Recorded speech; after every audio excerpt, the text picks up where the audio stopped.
Break नंतर morning news मध्ये आपल्या सगळ्यांचं पुन्हा एकदा स्वागत। पर्यावरणपूरक इको फ्रेंडली गणेश मूर्तीला पसंती मिळत असतानाच आता कृत्रिम तलाव या संकल्पनेलाही प्रतिसाद मिळतोय।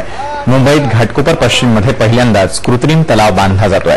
त्याचा फायदा परिसरामधील 3,500 घरगुती गणेश मूर्तींसाठी होणार आहे। या संदर्भात आमचे प्रतिनिधी अमित जोशी यांनी घेतलेला आढावा पाहूयात।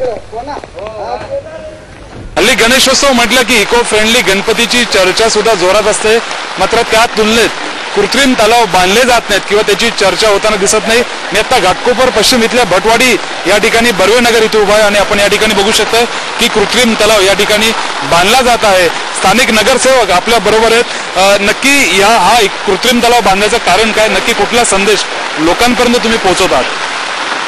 या विभागातली सर्वसामान्य जनता आहे, ही जनता आतापर्यंत गणपती विसर्जन करण्यासाठी पवई तलाव, कुर्ला तलाव इथपर्यंत जावं लागत होतं।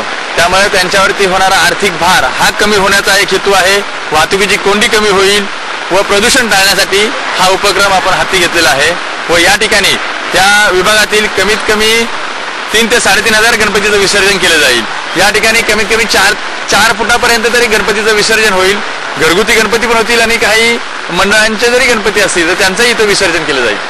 आणि मी तर सर्व जनतेला आवाहन करेल की या कृत्रिम तलावाचा सर्व जनतेने चांगल्या प्रकारे उपयोग करून घेतला पाहिजे। नागरे आपल्या बरोबर आहेत। या कृत्रिम तलावाचा तुम्हाला कसा फायदा होणार आहे? तुमच्या घरी गणपती बसतो, या कृत्रिम तलावामुळे आमच्यासारख्या लोकांकडे जे लोक गणपती बसवतात त्यांना जे कुर्ला पवई या ठिकाणी जायला लागतं त्यांचा प्रचंड वेळ वाचणारा आर्थिक भार त्यांच्या खिशावरचा कमी होणार आहे आणि सर्व लोकांना एक उत्साहामध्ये आनंदामध्ये गणेशोत्सव साजरा करण्यास वातावरण मिळणार आहे।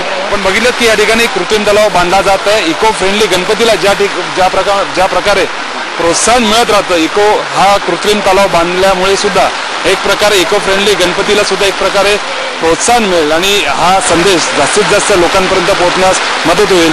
गणपती विसर्जनामुळे होणारं प्रदूषण सुद्धा कमी होण्यास यामुळे मदत होणार आहे। Zee24 ताससाठी व्हिडिओ जर्नलिस्ट श्रीनिवास सुरमसह अमित जोशी, मुंबई।